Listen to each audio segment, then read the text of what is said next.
உறக்கத்திலே வருவதல்ல கனவு, உன்னை என்னை உறங்க விடாமல் செய்வதுதான் கனவு. வெல்கம் டு துளிர் ஐஏஎஸ் அகாடமி. நம்ம இந்த கிளாஸ்ல என்ன பார்த்துட்டு இருக்கோம்னா பாலிட்டி சீரிஸ் பார்த்துட்டு இருக்கோம். லாஸ்ட் கிளாஸ் நம்ம என்ன பார்த்தோம்னு பார்த்தீங்கன்னா கவர்னர் அண்ட் பிரசிடென்ட் டாபிக் சைமல்டேனியஸா பார்த்துக்கிட்டு இருக்கோம். ஸோ எப்பவுமே சிலபஸ் காமிப்போம், அதே மாதிரி ஸ்டார்டிங்ல சிலபஸ் எப்பவுமே பார்த்துக்கங்க. ஸோ நம்ம என்ன கிளாஸ் லாஸ்ட்ல பார்த்தோம்னு பார்த்தீங்கன்னா ஆர்டினன்ஸ் மேக்கிங் பவர்னா என்ன, பார்டனிங் பவர்னா என்ன அப்படின்றதெல்லாம் லாஸ்ட் கிளாஸ்ல நம்ம கம்ப்ளீட் பண்ணியிருப்போம். ஸோ அதோட கண்டினியூஷன் தான் இது. இன்னைக்கு வந்து நம்ம வீட்டோ பவர்னா என்ன, பிரசிடென்ட்டுக்கும் கவர்னருக்கும் என்ன டிஃப்ரென்ஸ்ன்னு பார்த்துட்டு பில் எப்படி பாஸ் ஆகுது அப்படின்றது பார்த்துடலாம். ஓகேவா? ஸோ இன்னைக்கு கிளாஸ்க்குள்ள போகலாம். ஃபர்ஸ்ட் நம்ம இன்னைக்கு பார்க்க போறது வீட்டோ பவர். வீட்டோ பவர்னா என்னப்பா? ஸோ ஒரு பவர் கொடுத்துருக்காங்க. இந்த பவர் எங்க யூஸ் பண்ணுவானா பில் பாஸ் பண்ணும்பொழுது, இப்போ ஒரு மசோதால வந்து பில் பாஸ் பண்ணி அதை நம்ம வந்து லாவா எடுத்துட்டு வருவோம். கரெக்டா? அப்படி எடுத்துட்டு வரப்போ ஸோ பிரசிடென்ட்க்கும் கவர்னருக்கும் ஒரு ப்ராசஸ் நடக்கும். இப்போ ஒரு பில்லுன்றது எப்படி பாஸ் ஆகும்னு பார்த்தீங்கன்னா, ரெண்டு ஹவுஸ் இருப்பாங்க. ரெண்டு ஹவுஸ் என்ன பண்ணுவாங்கன்னா பில் ரெசல்யூஷன் பாஸ் பண்ணி மெஜாரிட்டியில பாஸ் பண்ணி நமக்கு பில்லா வெளியில் எடுத்துட்டு வருவாங்க. ஸோ அந்த டைம்ல வரது தான் இந்த வீட்டோ பவர் அப்படின்றது. ஃபர்ஸ்ட் அப்சல்யூட் வீட்டோ அப்படின்னா என்னன்னு பார்த்தீங்கன்னா, முழுமையான வீட்டோ அப்படின்னா ஒன்றும் இல்லை. இப்போ ஒரு பில் பாஸ் பண்ணும், இதெல்லாம் தெரிஞ்சுக்கிட்டாதான் பில் பாஸ் பண்ணும்போது யூஸ் பண்ணுறப்போ உங்களுக்கு புரியும். அதனால தான் ஸ்டார்டிங்ல இதை நான் உங்களுக்கு நடத்திடுறேன். அப்சல்யூட் வீட்டோனா முழுமையான வீட்டோ. இப்போ ஒரு விஷயம் பில்லா வரப்போகுது அப்படின்னா அது அசென்ட் கொடுப்பாங்க, பிரசிடென்ட் ரிஜெக்ட் பண்றது. சரியா? அதை வந்து நம்ம முழுமையான வீட்டோன்னு சொல்லுவோம். அப்படின்னா என்னன்னா அப்சல்யூட் வீட்டோன்னு அர்த்தம். ரெண்டாவது தகுதி வாய்ந்த வீட்டோ அப்படின்னா நமக்கு வந்து சஸ்பென்சிவ் வீட்டோ. தகுதி வாய்ந்த வீட்டோ குவாலிஃபைடு வீட்டோன்னு சொல்லுவாங்க. இது இப்போ நம்ம யூஸ் பண்றது கிடையாது, பட் குவாலிஃபைடு வீட்டோன்னு ஒன்று இருக்குன்னு தெரிஞ்சுக்கோங்க. அது வந்து தகுதி வாய்ந்த வீட்டோன்னு சொல்லுவோம். சஸ்பென்சிவ் வீட்டோ அப்படின்னா ஒன்றும் இல்லை. ஸோ சஸ்பென்ஸா அதை வந்து ரீகன்சிடர் பண்ணுங்க. ஒரு பில்லு வருது அப்படின்னா அதை போய் திருத்தம் செஞ்சுட்டு வாங்க அப்படின்னு சொல்லி கொடுத்து அனுப்புறது பேர் தான் சஸ்பென்சிவ் வீட்டோ. பேக்கெட் வீட்டோ அப்படின்னா ஸோ இப்போ ஒரு பில் தராங்க அப்படின்னா அதை உள்ள வச்சுப்பாரு, பேக்கெட்டுக்குள்ள போட்டு வச்சுப்பாரு. ஸோ அதை வந்து அவர் அந்த பில்லை பாஸும் பண்ணலாம், பண்ணாமலும் இருக்கலாம். அது வந்து அவங்களோட டிஸ்கிரிஷனரி பவர் மாதிரி. பிரசிடென்டா இருக்கட்டும், கவர்னரா இருக்கட்டும், ரெண்டு பேத்துக்குமே. இப்போ நம்ம வந்து பில் எப்படி பாஸ் ஆகுது அப்படின்றத பார்த்துருவோம். முதல்ல வந்து பில் அப்படின்னா ரெண்டு பில் இருக்குது. ஒன்று வந்து பிரைவேட் பில், இன்னொன்று பப்ளிக் பில். பப்ளிக் பில்னா என்னது? நம்ம மினிஸ்டர்ஸ் பண்றது பப்ளிக் பில். பிரைவேட் பில்லும் வந்து இது வந்து ஒரு மினிஸ்டர் இல்லாத மேக் பண்றதா பிரைவேட் பில்னு சொல்லுவாங்க. ஏதோ ஒரு மசோதா லோக்சபாவோ ராஜ்யசபாவோ இல்ல ஸ்டேட் லெஜிஸ்லேட்டிவ் அசம்பிளியோ இல்ல ஸ்டேட் லெஜிஸ்லேட்டிவ் கவுன்சிலோ இந்த மாதிரி இருக்கு, ஏதோ ஒரு மசோதால ஆகும். இது வந்து ஒரு மினிஸ்டர் இல்லாத அவுட் சைடு ஆள் யாரோ ஒருத்தவங்க, ஸோ அவுட் சைடு ஆள் ஒருத்தவங்க மேக் பண்ணுறதா ப்ரைவேட் பில்னு சொல்லுவாங்க. ஸோ ஒரு பப்ளிக் பில் இப்போ நம்ம பாஸ் பண்ணுறோம் அப்படின்னா அதுக்கு வந்து 7 days வந்து நம்ம பெர்மிஷன் வாங்கணும். ஸோ 7 days ப்ராசஸ் சொல்லுவாங்க. ஸோ இது பார்த்தீங்கன்னா 1 மந்த்துக்கு முன்னாடி நோட்டீஸ் கொடுத்துருக்கணும். ஸோ இதெல்லாம் இந்த பில்லுக்கான ஒரு சில டிஃப்ரென்ஸ் என்னன்றது தான். ஸோ இந்த பில் பார்த்தீங்கன்னா ஸோ கண்டிப்பாக ஏதோ ஒரு ஹவுஸில் ஏதோ ஒரு மசோதாவில் அக்செப்ட் பண்ணணும், இல்லைன்னா ரிஜெக்ட் பண்ணணும். ஒருவேளை அக்செப்ட் பண்ணிட்டாங்க அப்படின்னா அந்த பில்லு நமக்கு லாவாக கிரியேட் ஆயிரும். இல்லை ரிஜெக்ட் பண்ணிட்டாங்க அப்படின்னா கான்ஃபிடென்ஸ் அப்படின்னா ஸோ மினிஸ்டர்ஸ்குள்ள அவங்களுக்குள்ள கான்ஃபிடென்ஸ் இருக்கா அப்படின்ற மாதிரி ஒரு டவுட் வந்துடும். ஒருவேளை இல்லை அப்படின்னா கவர்மெண்ட்டை களையிறதுக்கான வாய்ப்பு கூட இருக்கு. ஸோ பிரைவேட் பில்ல அந்த மாதிரி எந்த ஒரு இதுவும் கிடையாது. இது பாஸ் ஆனாலுமே பாஸ் ஆகலைனாலுமே ஸோ அரசாங்கத்தை பெருசா பாதிக்காது. ஆனா ஒரு பப்ளிக் பில் மிஸ் ஆகுதுன்ற பட்சத்தில் அரசாங்கத்தோட மெஜாரிட்டின்றது என்ன ஆயிடுச்சுன்றது ஒரு கொஸ்டின் மார்க்கா வந்துடும். இதுதான் ரெண்டு விதமான பில்லுன்னு இருக்கு. இப்போ முதல்ல வந்து நம்ம பில்லுன்னு பார்த்துட்டோமே, நமக்கு ஆர்டினரி பில் இருக்கு, மணி பில் இருக்கு, ஃபினான்ஸ் பில், அப்புறம் கான்ஸ்டிடியூஷன் அமெண்ட்மெண்ட் பில்னு ஒரு 4 பில் இருக்கு. சரியாப்பா? ஸோ ஃபர்ஸ்ட் ஸ்டார்ட் பண்ணலாம். ஆர்டினரி பில் இப்போ நம்ம வந்து ரெண்டு விதமாக பார்த்துலாம். ஆர்டினரி பில் வந்து இப்போ நமக்கு யூனியன்லேயும் பாஸ் ஆகும், ஸ்டேட் வைஸ் பார்க்கும்போது ஸ்டேட்லேயும் இருக்குது. இங்கேயுமே ஆர்டினரி பில்.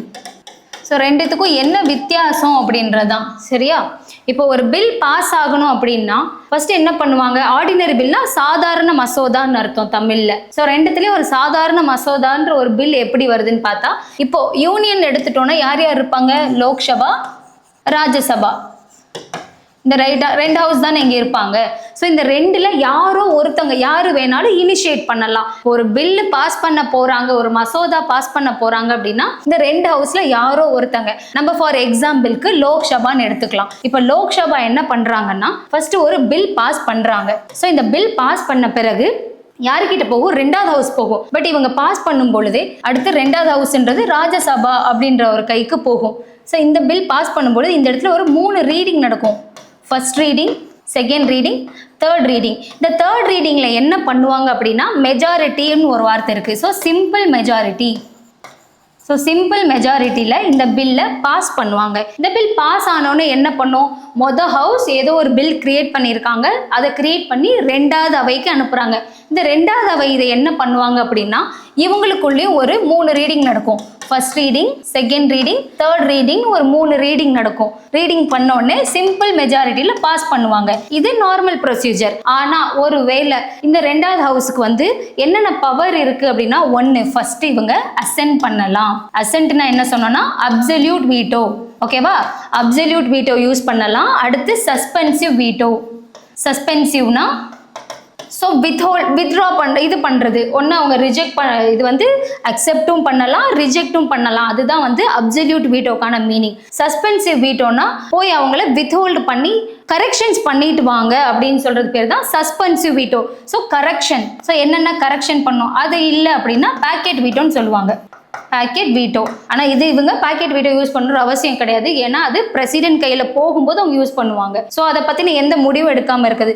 ஸோ இந்த மாதிரி ஒரு சில இது அவங்க யூஸ் பண்ண முடியும். இப்போ என்ன பண்ணிட்டாங்க, ஒருவேளை இல்லை அசென்ட் பண்ணிட்டாங்க அப்படின்னா நேராக அது எங்கே போகும்னு பார்த்தீங்கன்னா அடுத்து நமக்கு இந்த பக்கம் எழுதிடுறேன்.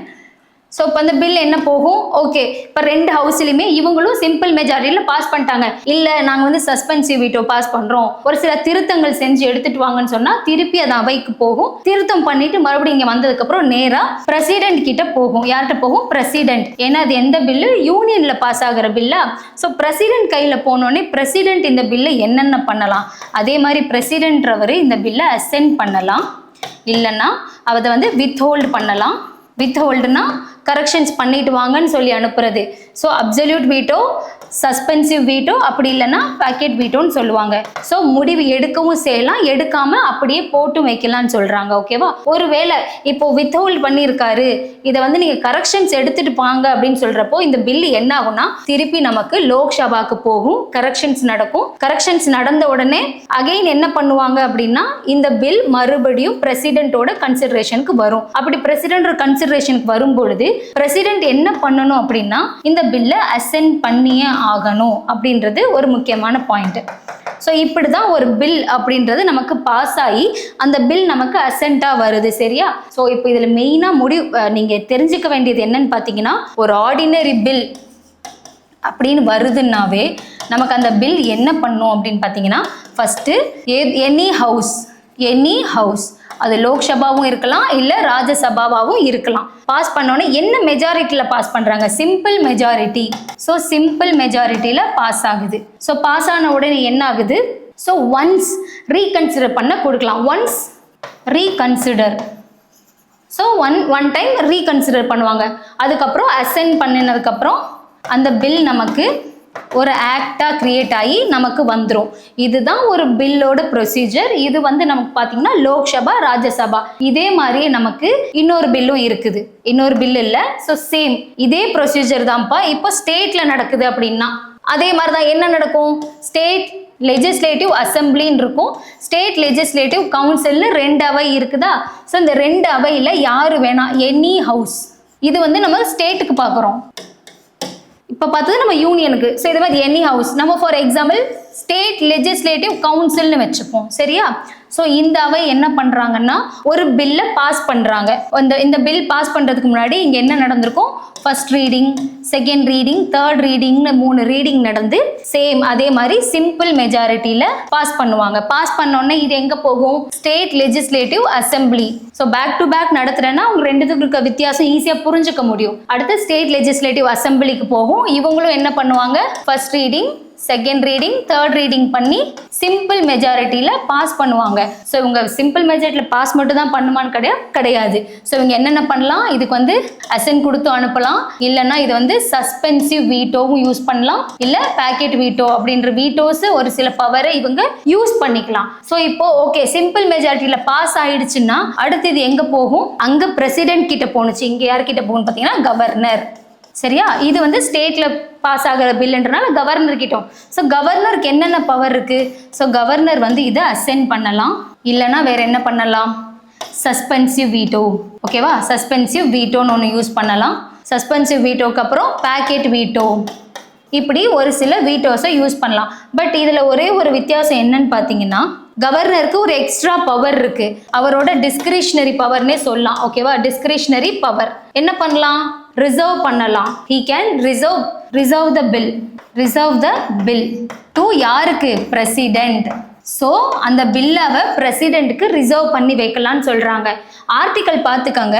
இப்போ ஆர்டிக்கல் 111 அப்படின்னா 3 ராமம் ஞாபகம் வச்சுக்கோங்க. இப்போ ஒரு பில் பாஸ் ஆயிடுச்சு அப்படின்னா காசு போயிடும், காசு எடுத்துருவாங்க. அப்போ 3 ராமம் ஆயிரும்னு எடுத்துக்கோங்க. அப்போ பிரசிடென்ட் ஒரு பில்லை பாஸ் பண்றாரு அப்படின்னா ஆர்டிக்கல் 111. அதே வந்து ஆர்டிக்கல் 200 என்னன்னு பார்த்தீங்கன்னா கவர்னர். ஆர்டிக்கல் 200 என்னது? கவர்னரோடது. சரியா? அதே ஆர்டிக்கல் 201 இந்த இடத்துல இதுக்கு பேரு article 201. So reserve the bill. Governor can reserve the bill to president. சரியா? இந்த 3 ஆர்டிக்கல் தான் மெயினாக ஞாபகம் வச்சுக்க வேண்டியது. இப்போ நமக்கு ஒரு ஆர்டினரி பில்லுனா என்ன, அந்த பில்லு எப்படி பாஸ் ஆகும்னு தெரிஞ்சிருச்சு. ஸோ ஆர்டினரி பில்னா ஒரு 3 பாயிண்ட் ஞாபகம் வச்சுக்கணும். யார் வேணா இனிஷியேட் பண்ணலாம், either Lok Sabha Rajya Sabha or either legislative assembly or council. 2 பேர்த்துல யார் வேணாலும் பாஸ் பண்ணலாம். எப்படி பாஸ் பண்ணுவாங்க? சிம்பிள் மெஜாரிட்டியில் பாஸ் பண்ணுவாங்க. சிம்பிள் மெஜாரிட்டியில் 2 ஹவுஸ்லையுமே பாஸ் ஆயிடுச்சு அப்படின்னா அது எங்க வரும்? கவர்னர் கிட்டயோ இல்லை பிரசிடென்ட் கிட்டயோ வரும். ஸோ அந்த நேரத்தில் கவர்னரோ பிரசிடென்ட்டோ அசென்ட் பண்ணலாம், சஸ்பென்சிவ் வீட்டோ வித்ஹோல்டு பண்ணலாம், இல்லை பேக்கெட் வீட்டோன்றது எந்த முடிவுமே எடுக்காம அவங்க பேக்கெட்டுக்குள்ள போட்டு அப்படியே வச்சிடலாம். கவர்னர்னு பார்க்கும்போது அவருக்கு ஒரே ஒரு எக்ஸ்ட்ரா பவர் இருக்கு. அந்த எக்ஸ்ட்ரா பவர் என்னன்னு சொல்லுவாங்க? அவரோட பில்லை பிரசிடென்ட்டுக்கு என்னால் இதில் முடிவெடுக்க முடியல, நீங்க முடிவெடுங்க சார் அப்படின்னு சொல்லிட்டு பிரசிடென்ட்டுக்கு அந்த பில்லை பாஸ் பண்ணி வச்சிடலாம். கவர்னர் வந்து அவரோட பில்லை பிரசிடென்ட்டுக்கு பாஸ் பண்ணிட்டாரு அப்படின்னா அதுக்கு மேல கவர்னருக்கு அதுல எந்த ஒரு ரோலுமே கிடையாது. ஃபுல் டிசிஷன் யார் எடுப்பாங்கன்னா பிரசிடென்ட் தான் எடுப்பாங்க. இதுல இன்னொரு சின்ன பாயிண்ட் ஆட் பண்ணிக்கோங்க. அது என்னன்னு பாத்தீங்கன்னா, இப்போ ஓகே பிரசிடென்ட்டும் என்ன பண்ணுவாரு? பிரசிடென்ட் கையில வந்துருச்சு. இப்போ பிரசிடென்ட்க்கு என்னென்ன பவர் இருக்கு இந்த பில்லுல? ஒரு ஸ்டேட் பில்லுல பிரசிடென்ட்க்கு என்ன பவர்? பிரசிடென்ட் அசென்ட் பண்ணலாம். ஸோ பிரசிடென்ட்ன்றவர் ஒரு பில்லை அசென்ட் பண்ணுவாரு. இல்ல சஸ்பென்சிவ் வீட்டோனா வித்ஹோல்ட் பண்ணுங்க, இல்லைன்னா அதை திருப்பி போயிட்டு கரெக்ஷன் பண்ணிட்டு வாங்கன்னு சொல்லுவாங்க, இல்லைன்னா பேக்கெட் வீட்டோ. சரியா? இப்போ இந்த சஸ்பென்சிவ் வீட்டோல என்ன ஆகும்னு பாத்தீங்கன்னா ரீகன்சிடருக்கு அனுப்புவாரு. நம்ம நார்மல் பில்லில் என்ன பார்த்தோம்? பிரசிடென்ட் ஒரு தடவை ரீகன்சிடர் அனுப்புறாரு அப்படின்னா அந்த ஹவுஸ் அதை சரி பண்றாங்க, பண்ணல, திருப்பி அனுப்பிட்டாங்க அப்படின்னா பிரசிடென்ட் வந்து கண்டிப்பா அசென்ட் கொடுத்தே ஆகணும். ஆனா ஒரு ஸ்டேட்டோட பில்லுல வந்து பிரசிடென்ட் எத்தனை தடவை வேணா, so N number of time நீங்க கரெக்ஷன் பண்ணி அனுப்புனாலும் அவருக்கு அந்த பில்லோட சாட்டிஸ்பாக்சன் ஆகல அப்படின்ற பட்சத்துல பிரசிடென்ட் எத்தனை தடவை வேணாலும் இல்ல திருப்பி இதை சரி பண்ணி அனுப்புங்கன்னு சொல்லி எத்தனை தடவை வேணாலும் அவருக்கான அனுப்புறதுக்கான பவர் அவர்கிட்ட இருக்கு. ஸோ ஸ்டேட் பில்லுன்னு வரப்போ பிரசிடென்ட்டுக்கு பவர் அதிகம். எப்போ? கவர்னர் அப்படின்றவரு ரிசர்வ் பண்ணி வச்சதுக்கு அப்புறம் அந்த பில் ஃபுல்லா நம்ம பிரசிடென்ட் கையில போயிடும். அதோட ஃபுல் அத்தாரிட்டி பிரசிடென்ட் கையில மட்டும்தான் இருக்கும். இதுதான் வந்து ஒரு ஆர்டினரி பில் அப்படின்றது பாஸ் ஆகுது. அடுத்து நெக்ஸ்ட் மணி பில்லுமே இதே மாதிரி தான். ஸ்டேட் சென்டர்னு 2 விதமா பாஸ் ஆகும். பார்ப்போம். இப்ப பார்க்க போறது மணி பில், பண மசோதா. சரியா? இதோட ஆர்டிக்கல் என்னன்னு பாத்தீங்கன்னா 110. ஆர்டிக்கல் 110ன்றது பண மசோதா. ஸோ இப்போ லோக்சபா ராஜ்யசபான்னு 2 ஹவுஸ் இருக்கு. ஆனா இப்போ எப்படி ஒரு ஆர்டினரி பில் அப்படின்னா ஏதோ ஒரு ஹவுஸ், யாரு வேணா எனி ஹவுஸ்ன்னு பார்த்தோமா. ஆனா பண மசோதானா ஒன்லி லோக்சபா. ஸோ லோக்சபாக்கு மட்டும்தான் பவர் இருக்கு பண மசோதாவை பாஸ் பண்றதுக்கு. அப்ப லோக்சபா பாஸ் பண்ணினதுக்கு அப்புறம் என்ன நடக்கும்? இங்க ஒரு 3 ரீடிங் நடக்கும். First reading, second reading, third reading. இதுவுமே வந்து சிம்பிள் மெஜாரிட்டியில தான் பாஸ் ஆகும். சரியா? இப்போ அவங்க பாஸ் பண்ணிட்டாங்க. பாஸ் பண்ண பிறகு இது என்ன ஆகும்னா அடுத்த ஹவுஸ், 2வது ஹவுஸான ராஜ்யசபாக்கு போகும். ஸோ ராஜ்யசபாக்கு போன உடனே இவங்களும் என்ன பண்ணுவாங்கன்னா 3 ரீடிங் நடக்கும். First reading, second reading, third reading. So simple மெஜாரிட்டியில் இவங்களும் பாஸ் பண்ணணும். இவங்களுக்கு என்னென்ன பவர் இருக்குன்னா இப்போ இவங்க இந்த பில்லை என்ன பண்ணலாம் அப்படின்னா அசென்ட் பண்ணலாம். அசென்ட் பண்ணா பாஸ் ஆயிரும். அப்படி இல்லைன்னா அப்சல்யூட் அப்படின்னா ரிஜெக்ட் பண்றது. சரியா? ஆனா இங்க இவங்களுக்கு இந்த பவர் இருக்கான்னு கேட்டீங்கன்னா கிடையாது. இவங்களுக்கு இந்த பில்லை ரிஜெக்ட் பண்றதுக்கான பவர் கிடையாது. ஏன்னா ஒரு மணி பில் அப்படின்றது எப்பவுமே ஒரு பிரசிடென்ட்டோட ரெக்கமெண்டேஷன். நான் எப்படி எழுதுறேனோ அதே மாதிரி நீங்க நோட்ஸ் மேக் பண்ணிட்டீங்கன்னா ஈஸியா இருக்கும். சரியா? பிரசிடென்ட்டோட ரெக்கமெண்டேஷன் இருந்தா மட்டும்தான் இந்த மணி பில்லை நம்ம பாஸ் பண்ண முடியும். அதனால இவங்களுக்கு இதை ரிஜெக்ட் பண்றதுக்கான பவர் கிடையாது. ஆனா சரி, ஓகே, இதை வந்து வித் ஹோல்ட் பண்ணலாம். சஸ்பென்சிவ் வீட்டோ எத்தனை நாள்னு பார்த்தீங்கன்னா அதுவுமே 14 days தான். ஸோ இதுதான் ஒரு 14 நாள் ஹோல்ட் பண்ண முடியும். அந்த 14 நாளுக்கு அப்புறம் ஆட்டோமேட்டிக்காக அந்த பில் வந்து அங்கேருந்து பாஸ் ஆயிரும். சரியா? இதுதான். ஸோ ஒரு மணி பில்னு வரப்போ அவங்க அசென்ட் பண்ணலாம், இல்லைன்னா ஒரு 14 நாள் ஹோல்டு பண்ணி வச்சுக்கலாம். அதை தவிர எந்த ஒரு பவருமே ராஜ்யசபாக்கு கிடையாது. சரியா? ஸோ இந்த ப்ராசஸ் முடிஞ்சதுக்கு அப்புறம் இந்த பில் என்ன ஆகும்? நேராக பிரசிடென்ட் கிட்ட போகும். இப்போ பிரசிடென்ட் இந்த பில்லை என்னென்ன பண்ணலாம்? President can ascent. ஓகேவா? பிரசிடென்ட் கேன் அப்சல்யூட் வீட்டோனா ரிஜெக்ட் பண்றதுன்னு பார்த்தோமா? ஆனா ஏன் மேம் இவங்க மட்டும் ரிஜெக்ட் பண்ண முடியாது, பிரசிடென்ட் மணி பில்லை ரிஜெக்ட் பண்ணலாமானா ரிஜெக்ட் பண்றதுக்கான பவர் இருக்கு. ஆனா பிரசிடென்ட் அதை ரிஜெக்ட் பண்ண மாட்டாரு. ஏன்னா அவரோட கன்சிடரேஷன்ல தான் இது வந்து இந்த பில்லே நமக்கு மசோதாக்கு வருது. அதனால அவர் என்ன பண்ண மாட்டாரு? ரிஜெக்ட் பண்ண மாட்டாரு. ஆனா ரிஜெக்ட் பண்றதுக்கான பவர் இருக்குன்னு மட்டும் தெரிஞ்சுக்கோங்க. சரியா? அப்படி இல்லைன்னா அடுத்து சஸ்பென்சிவ் வீட்டோன்றது கிடையாது. ஏன்னா ரெக்கமெண்டேஷன்ல தான் வருது. இதை வர அசென்ட் பண்ண முடியும். அதே மாதிரி பேக்கெட் வீட்டோவும் இதுல கிடையாது. சரியா?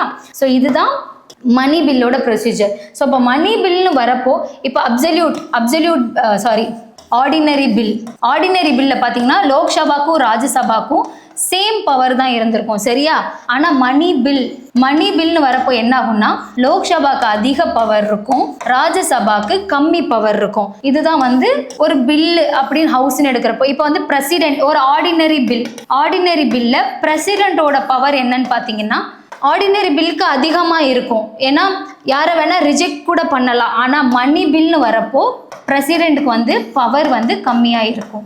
ஏன்னா மணி பில் அப்படின்றது வந்து கண்டிப்பாக பாஸ் பண்ணியே ஆகணும். ஏன்னா இந்த மணி பில் அப்படின்றது பிரசிடென்ட்டோட ரெக்கமெண்டேஷன் மூலியமா தான் இந்த பில்லே பாஸ் ஆகுது. ஸோ பவர்னு வரப்போ பிரசிடென்ட்டுக்கு வந்து ஒரு ஆர்டினரி பில்லுக்கு பவர் அதிகம், மணி பில்லுக்கு வந்து பவர் கம்மி. சரியா? சும்மா உங்களுக்கு புரியணுன்றதுக்காக இப்படி எழுதி போட்டிருக்கேன். அடுத்து நெக்ஸ்ட் ஸ்டேட்டுக்கு போகலாமா? இப்படி தான் வந்து ஒரு பண மசோதானா இப்படி தான் வந்து யூனியனில் 2 அவையிலையும் இப்படி தான் பாஸ் ஆகுது. ஸோ அப்படின்னா என்ன அர்த்தம்னா பிரசிடென்ட் மஸ்ட் அசென்ட் த மணி பில். சரியா?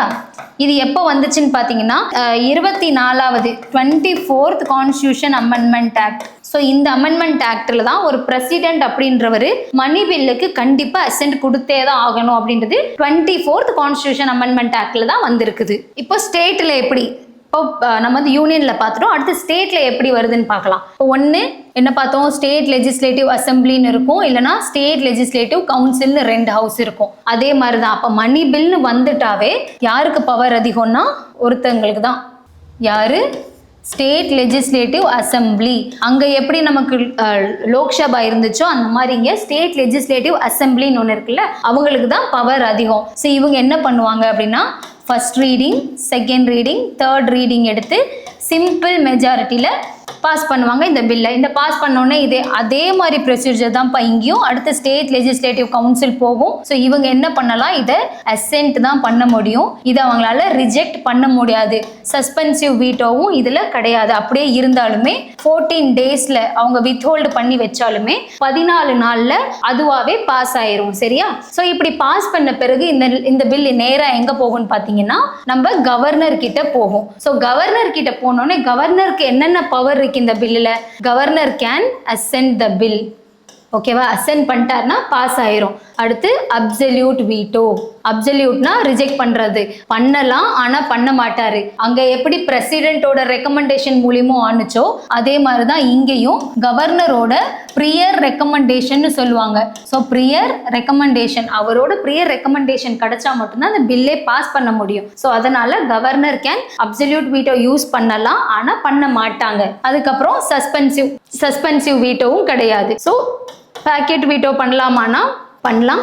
அப்படி இருந்தாலும் பிரசிடென்ட் கிட்ட போயிடும், ஒருவேளை இல்லைனாலும். ஆனால் மோஸ்ட் ப்ராபபிள் என்னன்னு பார்த்தீங்கன்னா கவர்னர் வந்து இதை அசென்ட் தான் கொடுக்கணும். ஸோ அதே மாதிரி governor must assent the bill. சரியா, கவர்னர் மஸ்ட் அசென்ட் த மணி பில். இதுதான் வந்து ப்ரொசீஜர். நமக்கு அங்கே எப்படி நடக்குதோ அதே மாதிரி தான் இங்கே நடக்கும். அங்கே கவர்னர், இங்கே கவர்னர், அங்கே பிரசிடென்ட், அவ்வளோதான் வித்தியாசம் நமக்கு.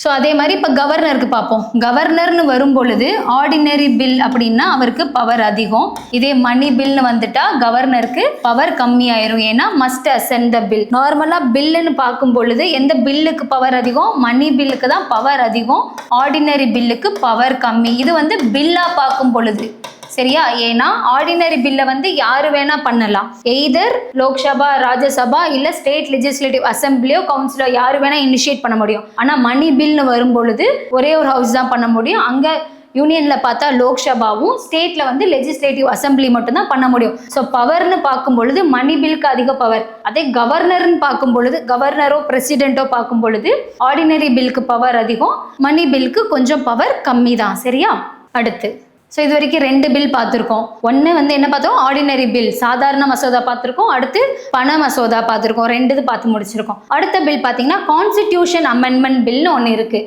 சரியா, constitution amendment bill. So constitution amendment bill பேர்லேயே தெரியுது நம்ம என்ன பண்ண போகிறோம். நம்மளோட கான்ஸ்டிடியூஷனில் ஏதோ ஒரு அமெண்ட்மெண்ட் எடுத்துகிட்டு வர போகிறோம்னு அர்த்தம். நம்ம வந்து இதுக்கு முன்னாடி லாஸ்ட் கிளாஸ் முன்னாடி நம்மளோட கிளாஸ் கண்டினியூ பண்ணிட்டு இருந்தீங்கன்னா நல்லா தெரிஞ்சிருக்கும்.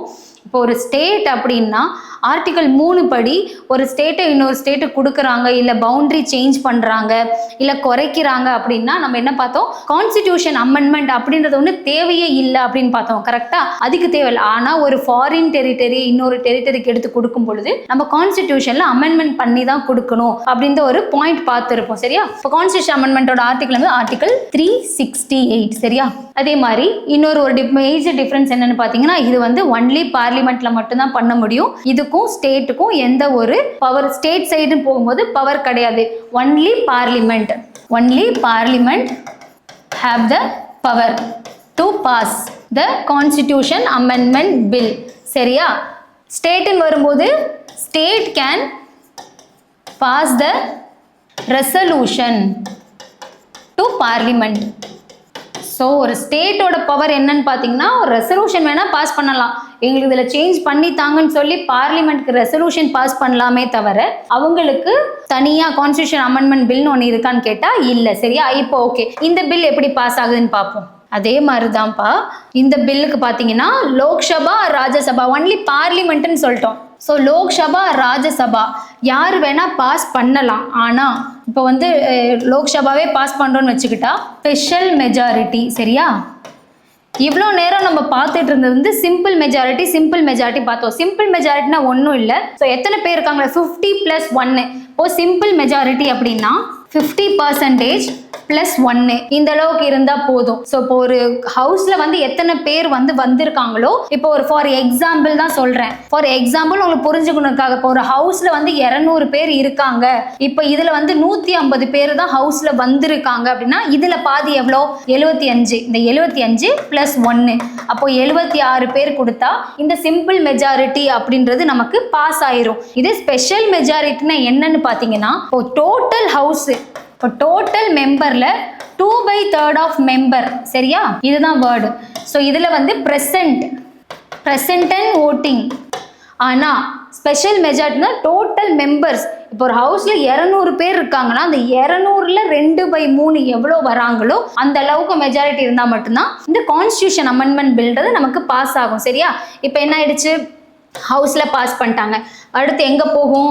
ராஜ்யசபாவுக்கு போகும். ஸோ ராஜ்யசபா ஸ்பெஷல் மெஜாரிட்டி சரியா அசென்ட் பண்ணணும். ஸோ இது நேராக எங்கே போகும்? அடுத்து president. So president must assent the constitution amendment bill. பார்த்தீங்களா, இவ்வளோ நேரம் பார்த்தோம், பேக்கெட் வீட்டோ பார்த்தோம், அப்சல்யூட் வீட்டோ யூஸ் பண்ணலாம், அசென்ட் பண்ணலாம், இந்த மாதிரி நிறைய பவர்ஸ் இருந்துச்சு. பட் கான்ஸ்டிடியூஷன் அமெண்ட்மெண்ட் பில் அப்படின்னு வந்துட்டாவே பிரசிடென்ட்டுக்கும் எந்த ஒரு பவரும் கிடையாது, எந்த ஒரு ஹவுஸுக்கும் எந்த பவரும் கிடையாது. நேராக அந்த பில்லை 2/3 ஸ்பெஷல் மெஜாரிட்டியில் பாஸ் பண்ணிக்கிட்டே இருக்கணும். ஒருவேளை இது பாஸ் ஆகலை அப்படின்னா என்னன்னா அப்போ மெஜாரிட்டி அப்படின்ற ஒரு விஷயம் இல்லை அப்படின்னு ஆயிரும். அப்போ என்ன ஆயிரும், ஹவுஸ்ல இருக்க மினிஸ்டர்ஸ்குள்ள மெஜாரிட்டி இல்லைன்ற பட்சத்துல கவர்மெண்ட் என்ன ஆயிரும், கலைஞ்சிரும். அப்படிதான் ஆகுறது. சரியா?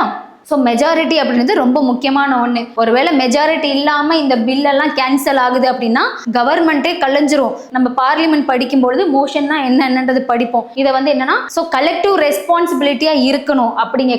அதனால தான் வேர்ட் யூஸ் பண்ணுறோம். பார்லிமெண்ட்னாவே என்னது, கலெக்டிவ் ரெஸ்பான்சிபிலிட்டி. அந்த ரெஸ்பான்சிபிலிட்டி இல்லை, மினிஸ்டர்ஸ்குள்ள மெஜாரிட்டி இல்லை அப்படின்ற பட்சத்தில் கவர்மெண்ட்டே கலைஞ்சிரும். ஆனால் எந்த ஒரு கான்ஸ்டியூஷன் அமெண்ட்மெண்ட் பில் இருந்தாலுமே அது மஸ்ட் பாஸ் ஆகியே ஆகணும். சரியா?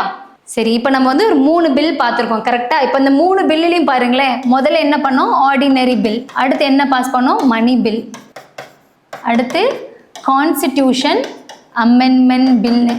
இந்த 3 பில் தான் பார்த்தோம். இப்போ பிரசிடென்ட்னா பில்ல பாஸ் பண்றாரு அப்படின்னு என்ன பார்த்தோம், ஆர்டிகல் 111 பார்த்தோம். இதே ஒரு கவர்னர் பில்ல பாஸ் பண்றாரு அப்படின்னா ஆர்டிகல் 200 பார்த்தோம். இதே ஒரு கவர்னர் வந்து அவரோட பில்ல பிரசிடென்ட்டுக்கு ரிசர்வ் பண்ணி வைக்கிறாருன்னா ஆர்டிகல் 201. சரியா? மணி பில்னா என்ன பார்த்தோம், ஆர்டிகல் 1110 அப்படின்னா மணி பில். கான்ஸ்டிடியூஷன் அமெண்ட்மெண்ட் பில்னா என்னது, ஆர்டிகல் 368 அப்படின்னா கான்ஸ்டிடியூஷன் அமெண்ட்மெண்ட் பில். இப்போ ஒரு பிரசிடென்ட்டுக்கோ கவர்னருக்கோ எதுல பவர் அதிகம்னு பார்ப்போம். இப்போ பிரசிடென்ட்னு எடுத்துட்டா பிரசிடென்ட்க்கு ஆர்டினரி பில் ஃபர்ஸ்ட், அதுக்கப்புறம் என்ன வரும், அதுக்கப்புறம் மணி பில் வரும், அதுக்கப்புறம் தான் கான்ஸ்டிடியூஷன் அமெண்ட்மெண்ட் பில். இது வந்து பிரசிடென்ட்டுக்கு பவர் என்னென்ன, எவ்வளோ பவர் இருக்குன்னு பார்க்குறோம். ஏன்னா இவர் என்ன பண்ணலாம், இதை அசென்ட் பண்ணலாம், ரிஜெக்ட் பண்ணலாம், வித் ஹோல்ட் பண்ணலாம், இல்லை அனுப்பாம பாக்கெட்ல கூட போட்டு வச்சுக்கலாம். மணி பில்னு வரப்போ என்ன பண்ணலாம், அவர் வந்து அசென்ட் பண்ணலாம், அப்சல்யூட் வீட்டோ கூட யூஸ் பண்ணலாம், ஆனால் யூஸ் பண்ண மாட்டாரு. சரியா?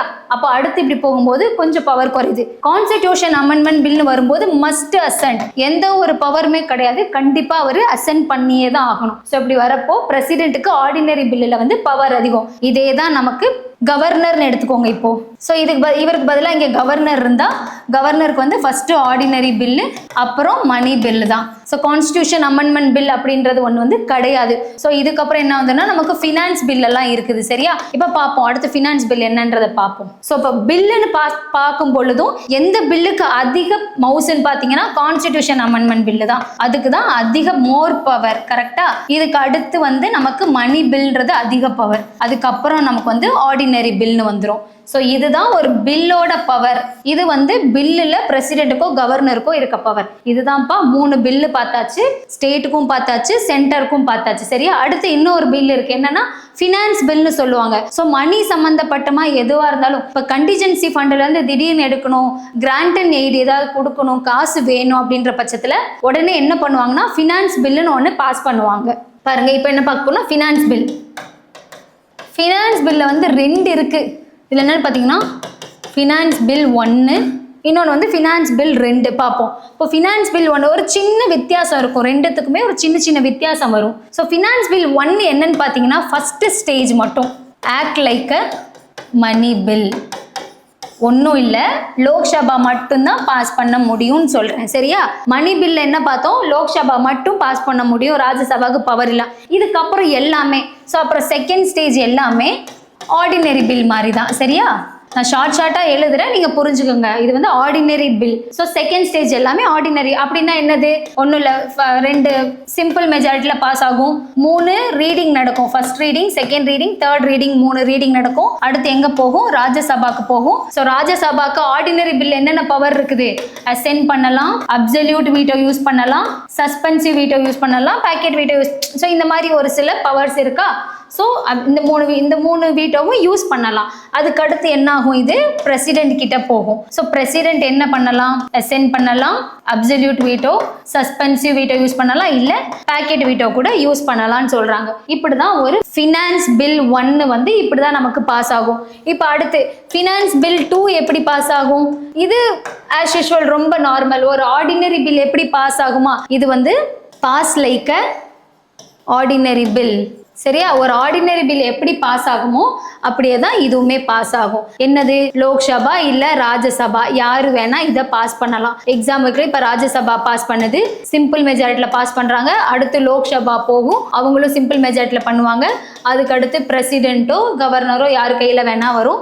இவங்க வந்து அசென்ட் பண்ணலாம், அப்சல்யூட் வீட்டோ யூஸ் பண்ணலாம், சஸ்பென்சிவ் வீட்டோ யூஸ் பண்ணலாம், இல்ல பேக்கெட் வீட்டோ யூஸ் பண்ணலாம். இவ்வளவுதான். காசு எடுக்கிறதுக்காக நடக்கிற ஒரு ப்ராசஸ் தான் மணி பில். மணி பில்ல 2 விஷயம் இருக்கு. ஓகேவா? முடிஞ்சிருச்சு. இப்போ வந்து பில்லுனா என்ன, எப்படி பாஸ் ஆகும், ஃபுல்லா நம்ம இந்த கிளாஸ்ல பார்த்து முடிச்சிட்டோம். இப்போ வித்தியாசம்னு பார்த்துக்கிட்டா நான் உங்களுக்கு ஓரலா சொல்றேன். ஒரு வித்தியாசம் பார்க்குறோம். அப்போ ஆர்டினரி பில்லுக்கும் மணி பில்லுக்கும் என்ன வித்தியாசம்? 2 அவையில் எந்த அவை வேணா இதை இனிஷியேட் பண்ணலாம் அப்படின்னா அது ஒரு நார்மலான சாதாரண மசோதா. இதே மணி பில் பண மசோதானா என்ன பண்ணும்? லோக்சபாக்கு மட்டும்தான் அதிக பவர் இருக்கும். 2 ஹவுஸுமே நமக்கு எப்படி பாஸ் ஆகும்? சிம்பிள் மெஜாரிட்டில தான் பாஸ் ஆகும். ஆனா மணி பில்னு வரப்போ ராஜ்யசபாக்கு 14 நாள்ல வந்து என்ன பண்ணணும்? அவங்க தானாவே வித்ஹோல்டு பண்ணி வைக்கலாம். ஆனா 14 நாள் கழிச்சு அதுவாவே பாஸ் ஆயிரும். ஸோ நேரா பிரசிடென்ட் கையில பிரசிடென்ட்டோ கவர்னரோ யாரு கையில போனாலும் அவங்க என்ன பண்ணும்? Must assent the bill. President must assent the பில்னு எப்போ வந்துச்சுன்னா 24th கான்ஸ்டியூஷன் அமெண்ட்மெண்ட் ஆக்ட்ல தான் வந்துச்சு. ஸோ இந்த மாதிரி சின்ன சின்ன வித்தியாசம் படிக்கும் பொழுது இந்த பில்லுக்கும் அந்த பில்லுக்கும் என்ன வித்தியாசம் வச்சு படிச்சுக்கிட்டா புரிஞ்சிடும். நேரா போய் லட்சுமிகாந்த்ல எடுத்து நம்ம வித்தியாசங்கள் 2 வித்தியாசம் கொடுத்துருப்பாங்க, அதை எடுத்து படிங்க, ஈஸியா புரிஞ்சிடும். இப்ப நான் நடத்தின பில்லையும் லட்சுமிகாந்த்ல வர வித்தியாசத்தையும் வச்சு பாத்தீங்கன்னா உங்களுக்கு ஈஸியா புரியும்பா. ஸோ இவ்வளவுதான். இன்னைக்கு நம்ம என்ன பார்த்தோம்? வீட்டோ பவர்னா என்னன்னு பார்த்துட்டோம். அந்த வீட்டோ பவர்ல பில் எப்படி பாஸ் ஆகுது, கவர்னருக்கும் பிரசிடென்ட்டுக்கும் என்ன பவர், இது எல்லாத்தையும் நம்ம முடிச்சிட்டோம். சரியா? சரிப்பா. இந்த கிளாஸ்ல நம்ம ஃபுல்லாக கவர்னர் பிரசிடென்ட்கான என்னென்ன டிஃப்ரென்ஸ், அவங்களோட குவாலிஃபிகேஷன் என்ன, டென்யூர் என்ன அப்படின்றது தொடர்ந்து நம்ம இந்த கிளாஸ் மட்டும் 3 பார்ட்டாக போட்டிருப்போம். ஓவராலாக எல்லாமே கவர் பண்ணிட்டோம். லாஸ்ட்டில் என்னென்ன ஆர்டிகல்ஸ்லாம் கவர் ஆகுதுன்னு மட்டும் பார்த்துட்டா இந்த கிளாஸே நமக்கு முடிஞ்சிடும். ஆளுநர் அப்படின்னு ஒருத்தவங்க இருக்கிறாங்க அப்படின்றது சொல்றது வந்து பார்த்தீங்கன்னா 153 நமக்கு வந்து ஆளுநரை பற்றி பேசுறது. 154னா அவரோட அதிகாரங்கள் என்னென்ன பவர்ஸ்லாம் இருக்கு, இங்கிலீஷ்ல வந்து எக்ஸிக்யூட்டிவ் பவர்னு சொல்றோம். 155 என்னன்னா அப்பாயின்மெண்ட் ஆஃப் த கவர்னர். நம்ம பார்த்தது தான் எல்லாமே. யார் அப்பாயின்மெண்ட் பண்ணுவாங்க கவர்னரை? பிரசிடென்ட். ஸோ பிரசிடென்ட் தான் அப்பாயின்மெண்ட் பண்ணுவார். அவர் நினைச்சா எப்போ வேணா ரிமூவும் பண்ண முடியும். அப்படின்னா என்னது? Pleasure of president. சரியா? Pleasure of president. இது எல்லாமே நம்ம ஆல்ரெடி பார்த்து முடிச்சதான். சின்ன ரீகேப் மட்டும் தான் பார்க்குறோம். ஸோ அவரோட டென்யூர்னு பார்க்கும்போது எத்தனை வருஷம்? 5 years அப்படின்றது டென்யூர். பட் ஃபிக்ஸ்டான்னு கேட்டால் கிடையாது, நாட் ஃபிக்ஸ்டு. சரியா? அப்போ கவர்னரோட டென்யூர் அப்படின்றது ஒரு ஃபிக்ஸ்டு டென்யூர் கிடையாது. அடுத்து 157 ஆளுநராக நியமனம் செய்வதற்கான தகுதி, அவரோட குவாலிஃபிகேஷன்லாம் என்னன்னு கேட்குறோம். என்ன பார்த்தோம்? 35 வயசு நிரம்பி இருக்கணும், அவர் வந்து ஒரு இந்திய குடிமகனா இருக்கணும்ன்றதான் கான்ஸ்டிடியூஷன்ல கொடுத்துருக்க 2 முக்கியமான விஷயம். பிளஸ் எக்ஸ்ட்ராவா என்னன்னு பார்த்தோம்னா அவர் ஸ்டேட் லெஜிஸ்லேட்டிவ் அசம்பிளி, ஓகேவா, அதுல வந்து தகுதி வாய்ந்த, அந்த அளவுக்கு அதுல நியமனம் ஆகிறதுக்கு தகுதி வாய்ந்தவரா இருக்கணும் அப்படின்னு சொல்லுவாங்க. அடுத்து 158 வந்து கவர்னர் அலுவலகத்தின் நிபந்தனைகள். 151 உறுதிமொழி, ஓத் அண்ட் அஃபர்மேஷன் சொல்லுவாங்க. இப்போ 160 என்னன்னா டிஸ்சார்ஜ் ஆஃப் ஃபங்க்ஷன் சொல்லுவாங்க. ஸோ அவரோட வேலையை செய்யறது, ஸோ அவரோட செயல்பாடுகளை நிறைவேற்றுவதுன்னு சொல்றாங்க. இப்போ 161 என்னன்னு பார்த்தீங்கன்னா மன்னிப்பு, பார்டனிங் பவர்னு பார்த்தோமா. பார்டனிங் பவர்ல என்னன்னு பார்த்தோம்? கவர்னருக்குன்னு வரும் பொழுது அவர் டெத் சென்டென்ஸை மட்டும் வந்து பார்டன் பண்ண முடியாது பார்த்தோம். அதை தவிர ரிப்ரைவ், ரெஸ்பெக்ட், மன்னிப்பு கொடுக்கறது, இல்லை அவங்களோட மன்னிப்பு தண்டனை காலத்தை ஒதுக்கி வைக்கிறது, தண்டனையோட அளவை குறைக்கிறது, இதுக்கான எல்லா பவரும் கவர்னருக்கு இருக்குன்னு பார்த்தோம். அரசின் நிர்வாக அதிகாரம் பார்க்கும்போது 162 வந்து நமக்கு நிர்வாக அதிகாரத்தை பத்தி பேசுது. 163 ஆளுநருக்கு உதவும் ஆலோசனை வழங்கவும். ஸோ எய்ட் அண்ட் அட்வைஸ்ன்னு சொல்றாங்க பாத்தீங்களா. ஸோ அந்த மாதிரி ஆளுநருக்கு உதவும் ஆலோசனை வழங்கும். ஸோ கவுன்சில் ஆஃப் மினிஸ்டர்ஸ்ன்னு இருப்பாங்க. ஸோ அவங்க கிட்ட எய்ட் அண்ட் அட்வைஸ் வாங்குறதுன்னு பார்த்தா 163. 164 என்னன்னு பார்த்தீங்கன்னா அமைச்சர்களின் நியமனங்கள் மற்றும் பிற நம்ம பார்த்தோமே லெஜிஸ்லேட்டிவ் பவர், எக்ஸிக்யூட்டிவ் பவர்லாம் பார்த்துருப்போம்ல. ஸோ அதில் வந்து அப்பாயின்மெண்ட் பண்ணுறது, ஸோ மற்ற மினிஸ்டர்ஸ் அப்பாயின்மெண்ட் பண்ணுறது, மற்ற அந்த ஸ்டேட் லெஜிஸ்லேட்டிவ் அசம்பிளி கவுன்சில் இருக்க மற்ற பொறுப்பில் இருக்கவங்கெல்லாம் அப்பாயின்மெண்ட் பண்ணுறது வந்து பொறுப்பு இவருக்கு இருக்கு. அது 164. அடுத்து அட்வொகேட் ஜெனரல், நம்ம வந்து அட்டார்னி ஜெனரல், அட்வொகேட் ஜெனரல் 2 இருக்காங்க. ஸோ ஸ்டேட்டுன்னு வரும்போது அட்வொகேட் ஜெனரல் வந்துருவாரு. அட்டார்னி ஜெனரல்னா பிரசிடென்ட் அப்பாயின்மெண்ட் பண்ணுவார். அடுத்து 167 7 என்னன்னு பார்த்தீங்கன்னா கவர்னருக்கு வந்து ஏதோ ஒரு இன்ஃபர்மேஷன் வேணும் அப்படின்ற பட்சத்தில் முதலமைச்சரின் கடமைகளை கவர்னருக்கு தகவல் கேட்டு தெரிஞ்சுக்கிறது.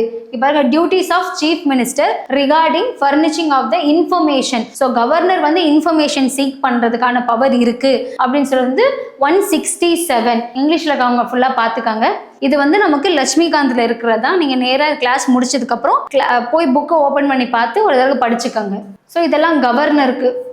174 என்னன்னா session of the state legislative prorogation dissolution. அந்த அவையை வந்து கலைக்கிறதுக்காக இல்லை கூட்டுறதுக்கான பவர் எங்கன்னு பார்த்தீங்கன்னா 174ல பேசுறாங்க. 175 என்ன சொல்றாங்க? Right of the governor to address and send the message to the 176னா special address of governor. First ஒரு அவை ஸ்டார்ட் ஆகுது, முதல்ல தொடங்குறாங்க அப்படின்னா ஃபர்ஸ்ட் அட்ரஸ் யார் பண்ணுவான்னு பார்த்தீங்கன்னா கவர்னர் பண்ணுவாங்க. இது அந்த பக்கம் யார் பண்ணுவாங்கன்னா பிரசிடென்ட் பண்ணுவார். பார்லிமெண்ட் ஃபர்ஸ்ட் பார்லிமெண்ட் கூடுறாங்க அப்படின்னா பிரசிடென்ட் தானே ஹெட்டா இருப்பாரு. அந்த மாதிரி 200 அப்படின்னா நம்ம பார்த்தோம் பார்த்தீங்கன்னா பில்லு, ஸ்டேட்ல ஒரு பில்லு வந்து அசென்ட் ஆகுது, பாஸ் ஆகுது அப்படின்னா 200ல வந்துடும். இப்போ 201 என்னன்னு பார்த்தீங்கன்னா அந்த பில்லை வந்து ரிசர்வ் பண்ணி வைக்கிறது. Governor reserve the bill to president.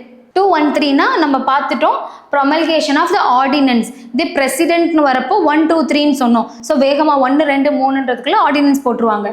கவர்னர்னு வரும்போது 213. 217 என்னன்னு பாருங்க, consult by the president in the matter of appointment of the high court judge. இப்போ ஒரு பிரசிடென்ட் வந்து ஹைகோர்ட் ஜட்ஜ் அப்பாயின்மெண்ட் பண்றாரு அப்படின்னா ஸோ அதுக்கு முன்னாடி அவர் யாருக்கிட்ட கன்சல்ட் பண்ணிருக்கணும்? கவர்னர் கீழே கன்சல்ட் பண்ணிருக்கணும்னு சொல்றாங்க. 217. 233 என்னன்னு பார்த்தீங்கன்னா அப்பாயின்மெண்ட் ஆஃப் த டிஸ்ட்ரிக்ட் ஜட்ஜஸ்லாம் இருக்காங்கல்ல. ஸோ டிஸ்ட்ரிக்ட்ல இருக்க ஜட்ஜஸ் அப்பாயின்மெண்ட் பண்றது 233. 234னா appointment of the person judicial service and any district judges இல்லாம அதர் தென் மற்றவங்களை அப்பாயின்மெண்ட் பண்றது 234. இப்போ 233 34 ரெண்டுமே வந்து டிஸ்ட்ரிக்ட் ஜட்ஜும் அதர் தென் டிஸ்ட்ரிக்ட் ஜட்ஜஸை அப்பாயின்மெண்ட் பண்றதை பத்தி பேசுறாங்க. சரியா? இப்போ பார்த்த ஆர்டிகல்ஸ் எல்லாமே நமக்கு வந்து கவர்னருக்கு கம்ப்ளீட் ஆயிரும். பிரசிடென்ட்னு வரப்போ பிரசிடென்ட் எங்க இருந்து ஸ்டார்ட் ஆகுதுன்னா 52 ஸ்டார்ட் ஆகுது. ஒரு இந்தியாவுக்கு பிரசிடென்ட் அப்படின்ற ஒருத்தர் இருக்காரு அப்படின்றத பத்தி பேசுது. 52 இந்திய ஜனாதிபதி. 53 என்னது அவரோட பவர்ஸ், எக்ஸிக்யூட்டிவ் பவர்ஸை பத்தி பேசுறாங்க. 54ன்றது அவரோட எலெக்ஷன். ஸோ எலெக்ஷன் வந்து நம்ம எப்படி எலெக்ட் பண்றோம்? சிங்கிள் டிரான்ஸ்ஃபரபிள் ஓட் அப்படின்ற எலக்டோரல் காலேஜ் மூலமா பிரசிடென்ட்டை வந்து நம்ம தேர்தல் வச்சு அவரை நியமிக்கணும். ஓகேவா? என்ன மாதிரி தேர்தல்? Indirect election. இந்த சொல்ற பாயிண்ட்ஸ் எல்லாம் நல்லா கவனிச்சுக்காங்க. சரியா?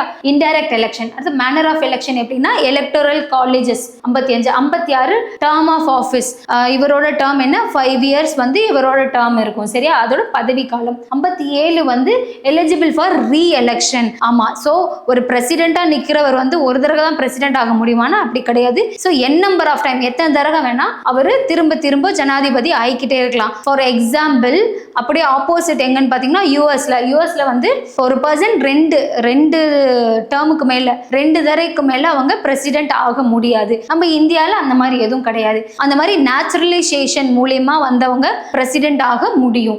57 வந்து எலெக்ஷன் ரீ எலிஜிபிள்னு சொல்றாங்க. 58 வந்து குவாலிஃபிகேஷன். இவருக்கான குவாலிஃபிகேஷன் என்ன? இவரும் சிட்டிசன் ஆஃப் இந்தியாவா இருக்கணும், 35 வயசு நிரம்பினவரா இருக்கணும், லோக்சபால குவாலிஃபை ஆகிற அளவுக்கான எல்லா குவாலிஃபிகேஷனும் இருந்திருக்கணும். He is a integral part. He is a not a member of parliament. He is a integral part of the பார்லிமெண்ட்னு சொல்லுவாங்க. சரியா? அடுத்து என்னது?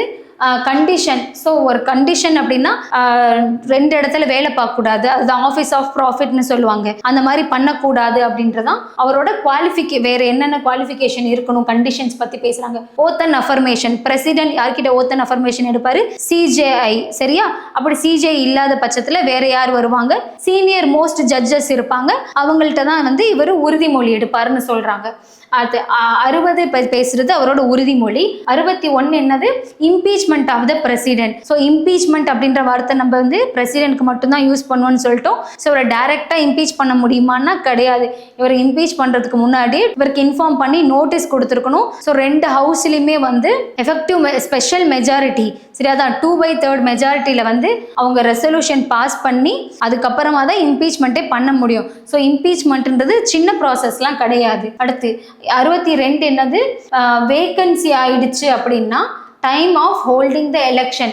இப்போ ஒரு பிரசிடென்ட்டோட இடம் காலி ஆக போகுது அப்படின்னா 6 மாசத்துக்கு முன்னாடியில இருந்து எலெக்ஷன் கமிஷன் ஆஃப் இந்தியா என்ன பண்ணுவாங்கன்னா எலெக்ஷன் கண்டக்ட் பண்ண ஸ்டார்ட் பண்ணிடுவாங்க. இது நார்மல் ப்ரொசீஜர். ஒருவேளை அவர் ஆப்சென்ட்டா இருந்தாரு அப்படின்னா இவரோட பதவியை யார் இருப்பாங்கன்னா வைஸ் பிரசிடென்ட்டா இருக்கிறவர் தான் வந்து இவரோட பதவியில அவர் வர வரைக்கும் இருப்பாரு. இல்ல கம்ப்ளீட்டா வேக்கன்ட், ஆப்சென்ட்டுக்கும் வேக்கண்ட்டுக்கும் நிறைய வித்தியாசம் இருக்கு. சரியா? அதான் ஆப்சென்ட் ஆயிட்டாரு அப்படின்னா அவர் ஆப்சென்டா இருக்க காலம் வரைக்கும் இன்னொருத்தர் இருப்பாரு. அதே வேக்கண்ட் ஆயிடுச்சு அப்படின்னா புதுசா எலெக்ஷன் கண்டக்ட் பண்ணி 6 மாசத்துக்குள்ள இன்னொரு புது பிரசிடென்ட்டை எடுத்துட்டு வந்துடணும். அடுத்து 65 அதை பற்றி தான் சொல்கிறாங்க. Vice president discharges function. அவர் இல்லாத நேரத்தில் வைஸ் பிரசிடென்ட் ஆக்ட் பண்ணுற ஆர்டிகல் 65. 71 எது சொல்கிறாங்க? Matter of relating to the election of the president. So யாரெல்லாம் எலெக்ஷன் ஆஃப் பிரசிடென்ட்குள்ளே வருவாங்க? எலெக்டட் மெம்பர்ஸ்ன்ற வார்த்தை சொன்னோம். ஸோ நாமினேட்டட் மெம்பர்ஸ் யாருமே இந்த எலெக்ஷன் ப்ராசஸ்க்குள்ள வரவே மாட்டாங்க. கவர்னருக்கு என்ன பார்த்தோம்?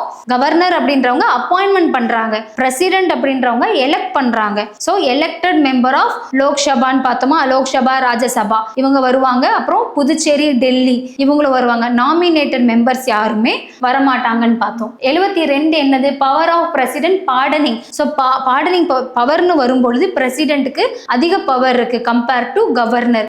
ஏன்னா அவர் டெத் சென்டென்ஸை கூட மன்னிச்சு விடலாம் அப்படின்றது தான் இவருக்கு இருக்க எக்ஸ்ட்ரா பவர். ஆனா கவர்னரால டெத் சென்டென்ஸ் வந்து மன்னிக்க முடியாது. சரியா?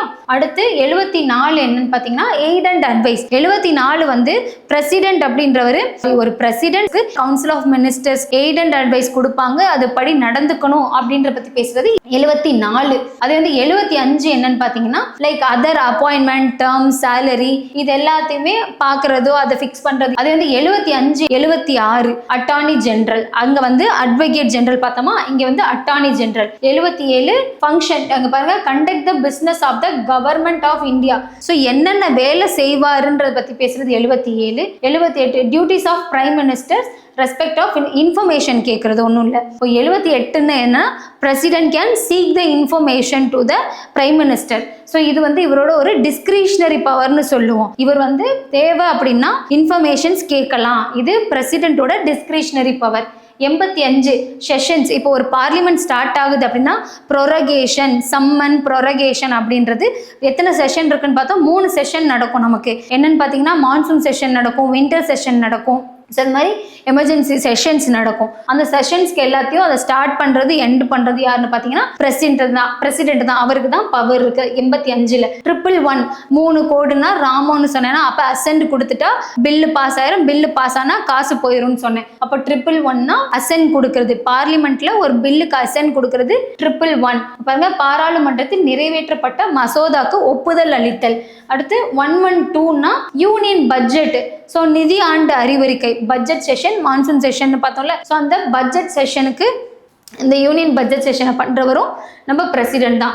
1 2 3 முன்னாடியே சொன்னதான். 1 2 3னா வேகமாக ஆர்டினன்ஸ் கிரியேட் பண்ணிடுறாங்க. ஆர்டினன்ஸ் மேக்கிங் பவர்னு சொல்கிறோம். ஸோ பிரசிடென்ட்டுக்கு நிறைய பவர்ஸ் இருக்குது கம்பேர் டு நம்ம கவர்னருக்கு பண்ணுறதை விட. சரியா? ஏன்னா இவருக்கு வந்து ஃபினான்ஷியல் பவர் இருக்குது, டிப்ளமேட் பவர் இருக்குது, இந்த மாதிரி நிறைய பவர்ஸ் கம்பேர் டு கவர்னர். பிரசிடென்ட்டுக்கு நிறைய பவர்ஸ் இருக்குது. ஆர்டினன்ஸ் மேக்கிங் பவர்னா என்னன்னா அவசர கால நடவடிக்கைன்னு சொல்கிறோம். 2 ஹவுஸில் ஏதோ ஒரு ஹவுஸ் இல்லாத நேரத்தில் பிரசிடென்ட்டோ ஆர் இங்கே பார்லிமெண்ட்னா பிரசிடென்ட், கவர்னர் வந்து ஸ்டேட்னா கவர்னர். ஸோ அவங்க வந்து ஒரு பில் பாஸ் பண்றது தான் அவசர கால நடவடிக்கைன்னு சொல்லுவாங்க.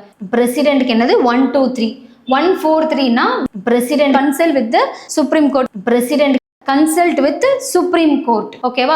ஸோ இப்போ நம்ம கம்ப்ளீட்டாக என்னென்ன ஆர்டிகல்னு பார்த்தாச்சு. கவர்னர் பிரசிடென்ட்க்கும் என்ன வித்தியாசம், என்னென்ன பவர்ஸ் இருந்துச்சு, அவரோட எக்ஸிக்யூட்டிவ் பவர், லெஜிஸ்லேட்டிவ் பவர், அதுக்கப்புறம் financial power, diplomatic power, pardoning power, ordinance making power, வேற என்ன பார்த்தோம்? Veto powers. இது எல்லாமே என்னன்றது டீட்டெயில்டாக நம்ம இந்த பிரசிடென்ட் கவர்னர் டாபிக்ல கவர் பண்ணி முடிச்சாச்சு. ஸோ அதை பேஸ்டாக நம்ம ப்ரீவியஸ் இயர் கொஸ்டின்ஸ் என்னென்ன வந்திருக்குன்னு பார்த்துப்போம். இப்போ governor of the state is appointed by.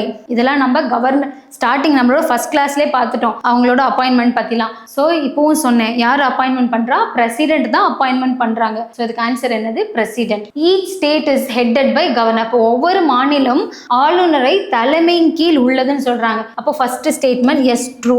The governor is elected by electoral college consulting with the elected member of state. இப்போதான் நம்ம திரும்ப பார்த்தோம் கவர்னர் அப்படின்றவர் அப்பாயிண்டட் பை பிரசிடென்ட். கரெக்டா? அப்போ ஆப்வியஸா இந்த ஸ்டேட்மெண்ட் நமக்கு தப்பு. ஸோ தேர்ந்தெடுக்கப்படுறார் யாரால? பிரசிடென்ட்டால தேர்ந்தெடுக்கப்படுறார். இவருக்கு வந்து எலக்டோரல் காலேஜோ அந்த மாதிரி எந்த ஒரு ப்ராசஸும் கிடையாது. அப்போ A is true but R is false. அப்போ ஏ சரியானது ஆனா ஆறுன்றது தவறு. இப்படிதான் உங்களுக்கு குரூப் 1லலாம் கொஷின்ஸ் இப்போ வைக்கிறாங்க. ஸோ இந்த மாதிரி பேட்டர்ன்லாம் நல்லா பார்த்துக்கோங்க.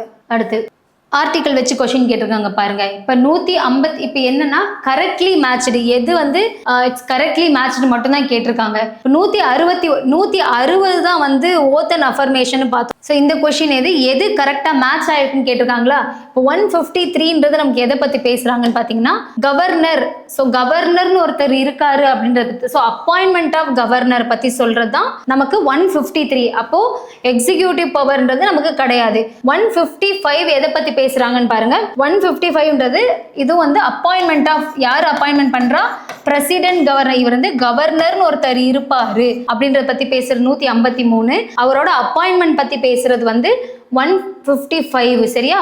161 அப்படின்றது வந்து இதுதான் அவரோட டியூட்டிஸ் டிஸ்சார்ஜ் பண்றது வரும் தவிர 161 ஓத் அண்ட் அஃபர்மேஷன் என்னன்னு பார்த்தோம்னா 159 அப்படின்றதா நமக்கு ஓத் அண்ட் அஃபர்மேஷனை பத்தி பேசுறது. 167 duty of chief minister regarding the function. So ஒரு சீஃப் மினிஸ்டர் கிட்ட தேவையான விஷயங்களை அவர் கேட்கிறாரு அப்படின்றது வந்து 167. அப்போ இதுதான் நமக்கு கரெக்டான ஆன்சர். 4 மட்டும் தான் இதுல கரெக்ட், மற்ற எல்லாமே நமக்கு தப்பா அரேஞ்ச் பண்ணியிருக்காங்க. நிதி குழுவின் தலைவராக நியமனம் செய்யுது பாருங்க. ஃபினான்ஸ் கமிஷன் நம்ம அப்பாயின்மெண்ட்ல பார்த்தோம். ஸோ அவரோட எக்ஸிக்யூட்டிவ் பவர்லாம் என்னன்னு பார்க்கும்போது யாரெல்லாம் அப்பாயின்மெண்ட் பண்றாங்கன்னு பார்த்தோமா? ஸோ ஃபினான்ஸ் கமிஷன் அப்படின்னு வரப்போ அது அப்பாயின்மெண்ட் பண்றது யாரு? பிரசிடென்ட் தான். ஸோ நிதி குழுவின் தலைவர் வந்து குடியரசுத் தலைவர் தான் அப்பாயின்மெண்ட் பண்றாரு. இப்போ நம்ம வந்து என்ன பண்றோம்னா, இப்படி இந்த மாதிரி கேட்டுட்டாங்கன்னா நமக்கு எல்லா ஆர்டிக்கலும் தெரியல அப்படின்னாலும் ஏதாவது ஒன்று மேனேஜ் பண்ணி ஆன்சர் பண்ண முடியுதான்னு பார்ப்போம். ஓகேவா? இப்போ வந்து நமக்கு எமர்ஜென்சி அப்படின்னா ஆர்டிக்கல் 352 இதெல்லாம் வந்து நம்ம ரொம்ப ஈஸியாக ஞாபகம் வச்சுக்கூடியது. இதே வந்து ஸ்டேட் எமர்ஜென்சி வரும்போது 356 வந்துடும், இல்லைனா 365 பிரசிடென்ட் ரூல்னு சொல்லியிருப்போம். கரெக்டா? இப்போ இதை வச்சு நம்ம என்ன, நேஷனல் எமர்ஜென்சியும் இருக்கு, ஸ்டேட் எமர்ஜென்சியும் இருக்கு. அப்போ நேஷனல் எமர்ஜென்சி அப்படின்னா இது வந்து நமக்கு நேஷனல் எமர்ஜென்சி. கரெக்டா? அப்போ 152 அப்படின்றது நேஷனல் எமர்ஜென்சி. சிக்கு 1 வந்துடும். இது ஆர்டிகல் 356 அப்படின்னா நமக்கு ஸ்டேட் எமர்ஜென்சி. அப்போ 3 வந்து டிக்கு வந்துடும். இங்க பாருங்க, டிக்கு 3, சிக்கு 1. ஓகே, ஆல்மோஸ்ட் நமக்கு வேற எதுலயா வந்திருக்கா? வேற எதுலயும் இல்லை, இது 1ல மட்டும் தான் இருக்குது. ஸோ அடுத்ததும் பார்த்துடலாம். 153 இப்போதான் கொஞ்ச நேரத்துக்கு முன்னாடி பார்த்தோம். கவர்னர் அப்படின்ற ஒரு போஸ்ட் அப்படின்றதுக்காக என்னன்னா 153. அப்போ இதுக்கு 2. ஓகேவா? இதெல்லாம் ஈஸியாக ஞாபகம் வச்சுக்கலாம். அப்போ இதுக்கு ஆன்சர் என்ன? நமக்கு 2, 4, 1, 3ன்றதான் கரெக்டான ஆன்சர். நமக்கு வந்து இந்த எமர்ஜென்சிக்கான ஆர்டிகல் தெரிஞ்சாவே இதுக்கான கரெக்டான ஆன்சர் எடுத்துட்டு வந்துடலாம்.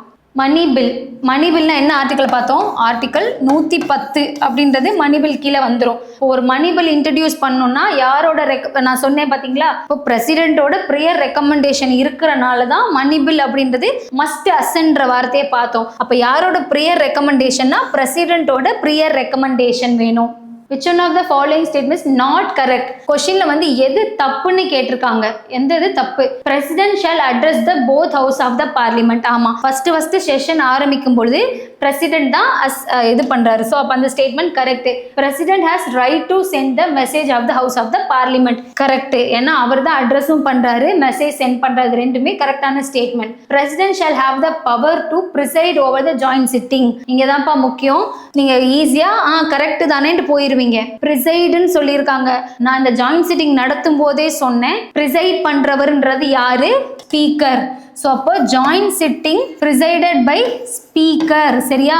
ஸ்பீக்கர் தான் ப்ரிசைட் பண்ணுவாரு. அதை ஸ்டார்ட் பண்ணி எண்ட் பண்றது மட்டும்தான் பிரசிடென்ட்டை தவிர அதை ஃபுல்லா தலைமை தாங்கிறது யாருன்னு பாத்தீங்கன்னா நமக்கு ஸ்பீக்கர் தான். நாடாளுமன்றத்தின் கூட்டுத்தொடரை குடியரசுத் தலைவர் தலைமை தாங்கி நடத்த முடியும். தலைமை தாங்கி நடத்த முடியாது. ஸ்டார்ட் பண்றதோ எண்ட் பண்றது மட்டும்தான் நமக்கு பிரசிடென்ட்கான power. President shall have the power to summon and prorogation. இதுவுமே கரெக்ட். அப்போ இதுல தப்பான ஸ்டேட்மென்ட்றது நமக்கு சி மட்டும்தான். அப்போ நமக்கு கரெக்டான ஆன்சர் இதுல சி. ஏன்னா கொஸ்டினே நமக்கு எது தப்பான ஸ்டேட்மெண்ட் தான் கேட்டிருக்காங்க. வேர்டு தான் ரொம்ப முக்கியம். பிரசிடென்ட் ப்ரிசைட் பண்ண மாட்டாரு, ஸ்டார்ட் பண்ணி வைப்பாரு, எண்ட் பண்ணுவார், அவ்வளவுதான். இது டிசைட் பண்றது அவர் தவிர ப்ரிசைட் பண்றது அவர் கிடையாது. ஹவு மெனி டேஸ் பாருங்க.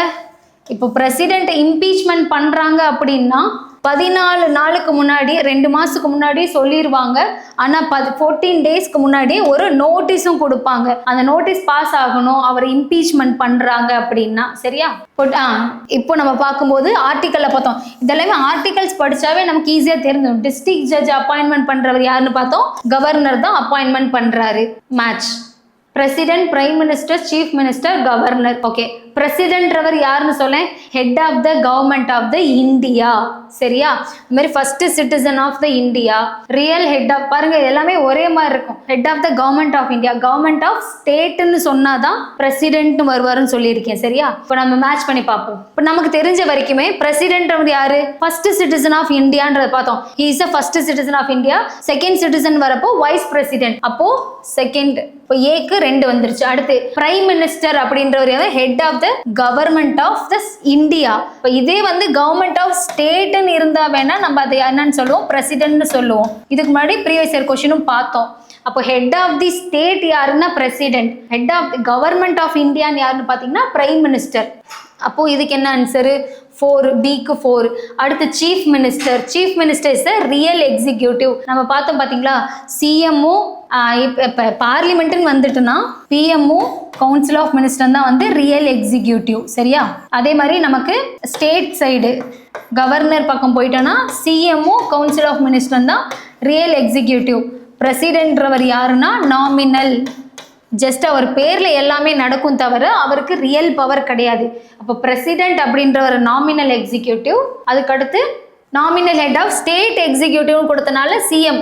இதுவே வந்து nominal executive of parliament side கொடுத்துருந்தாங்கன்னா யாரு, பிரைம் மினிஸ்டர். ஓகேவா? கவர்னர். அடுத்து கவர்னர்ன்றவர் யாரு, கவர்னர் அப்படின்றவர் வந்து நாமினல் எக்ஸிக்யூட்டிவ். அப்போ கவர்னருக்கு டிக்கு வந்து நமக்கு 3 வந்துடும். இப்போ சீஃப் மினிஸ்டர்ன்ற வந்து ரியல் எக்ஸிக்யூட்டிவ், இங்கே 1 வந்துடும்.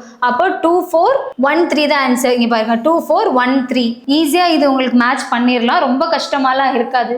அண்டர் எந்த ஆர்டிகல் கீழே கவர்னர் கேன் ப்ரொமல்கேட் த ஆர்டினன்ஸ்ன்னு பார்த்தோம். பிரசிடென்ட்னு வந்துட்டா என்ன பார்த்தோம், ஆர்டிகல் 1, 2, 3. திருப்ப சொல்றதுக்கான ரீசன் என்னன்னா, கொஸ்டின்ல இந்த மாதிரி ஆர்டிகல் கேட்டா உங்களுக்கு ஈஸியா ஞாபகம் வரும். அப்போ பிரசிடென்ட்க்கு 1, 2, 3 அப்படின்னா கவர்னருக்கு 2, 1, 3. இங்க பாருங்க ஆர்டிகல் 148 அப்படின்றது cake. So controller and auditor general, இவர் தான் நம்மளோட ஓவரால் பார்லிமெண்ட்டாக இருக்கட்டும் எந்த ஒரு ஃபினான்ஷியல் ஆர்டினன்ஸ் யார் பார்ப்பாங்கன்னு பார்த்தீங்கன்னா கேக்னா யாரு, கண்ட்ரோலர் அண்ட் ஆடிட்டர் ஜெனரல். அதனால தான் இவரோட ஆர்டிக்கல் அப்படின்றது ரொம்ப முக்கியம். ஆர்டிக்கல் 148. சரியா? தலைமை தணிக்கை மற்றும் கட்டுப்பாட்டு அதிகாரி. Choose the false statement. So அப்போ இங்கே என்னன்னா தப்பான ஸ்டேட்மெண்ட் என்னன்னு கேட்டிருக்காங்க. To be qualification of the election of பிரசிடென்ட்டோட குவாலிஃபிகேஷனுக்கு எது இங்கே தப்பு அப்படின்னு கேட்டிருக்காங்க தேர்தல் அப்போ. He or she should be a citizen of India. ஆமாம், சிட்டிசன் ஆஃப் இந்தியாவாக இருக்கணும், 35 வயசு நிரம்பி இருக்கணும். He or she have completed the 8 இங்கே பாருங்க 40 இயர்ஸ்னு கொடுத்துருக்கான். செகண்ட் பாயிண்ட் அதுதான். அப்போ நமக்கு தெரியும் 35 இயர்ஸ் தான். அப்போ கண்டிப்பாக இந்த ஸ்டேட்மெண்ட் தான் தப்பு. இருந்தாலும் அடுத்தடுத்து படிக்கணும் நம்ம. He must not hold the office of profit. ஆமாம், என்ன அவரோட கண்டிஷனே அதுதானே, ஆஃபீஸ் ஆஃப் ப்ராஃபிட் அப்படின்றது வச்சுக்க கூடாதுன்னு இருக்காங்க. He or she should have other qualification require to become the member of. பாருங்க, குவாலிஃபிகேஷன் ரெக்யூர் டு பிகம் தான், மெம்பராக இருக்கக்கூடாது. ஆனால் லோக்சபால குவாலிஃபிகேஷன் ஆகுற அந்த குவாலிஃபிகேஷன் இவருக்கு இருக்கணும்னு சொல்லியிருக்காங்க. கரெக்ட். அப்போ இந்த ஸ்டேட்மெண்ட்டும் கரெக்ட். அப்போ தப்பான ஸ்டேட்மெண்ட் 35 வயசு, அங்கே 40 இயர்ஸ்னு கொடுத்துருக்காங்க. சரியா? இங்கே பாருங்க 40 வயது பூர்த்தின்னு கொடுத்துருக்கான், 35 வயசு தான். இப்போ நம்ம பார்த்த கொஷின்ஸ் எல்லாமே நமக்கு டிஎன்பிஎஸ்சியோட ப்ரீவியஸ் இயர் கொஷின்ஸ் தான். எல்லா கொஷினையும் என்னால் காமிக்க முடியல, பட் உங்களுக்காக கொஞ்சம் கொஷின்ஸ் எடுத்துகிட்டு வந்து காமிச்சிருக்கேன். எல்லா கொஷினுமே நம்ம பார்த்த கிளாஸுக்குள்ளே இருக்க தான் வரும். ஸோ இந்த டாபிக்ஸ்லாம் படிச்சுட்டாவே நம்ம ஈஸியாக ஆன்சர் பண்ணிடலாம். ஸோ இந்த கிளாஸோட நம்ம என்ன பார்த்து முடிச்சிட்டோன்னா, பிரசிடென்ட், கவர்னர் கம்ப்ளீட்டாக முடிச்சாச்சு. ஸோ நெக்ஸ்ட் கிளாஸ்லேருந்து நம்ம என்ன பார்க்கணும், பிரைம் மினிஸ்டர், அடுத்து council of ministers, vice president, ஓவராலாக எல்லாமே கம்ப்ளீட் பண்ணிடலாம். கிளாஸஸ் மட்டும் மிஸ் பண்ணாமல் கண்டினியூஸாக பார்த்துக்கிட்டே இருங்க. இப்போ நம்ம தொழில் ஐஏஎஸ் அகாடமியில் ஆஃப்லைன் கிளாஸஸும் ஸ்டார்ட் பண்ணிட்டாங்க. உங்களுக்கு டைரெக்டாக கிளாஸஸ் அட்டென்ட் பண்ணணும் இல்லை மெட்டீரியல்ஸ் வேணும் அப்படின்னா கீழே வர நம்பரை காண்டாக்ட் பண்ணி டைரெக்டாக கிளாஸில் ஜாயின் பண்ணி யூட்டிலைஸ் பண்ணிக்காங்க. Thank you so much.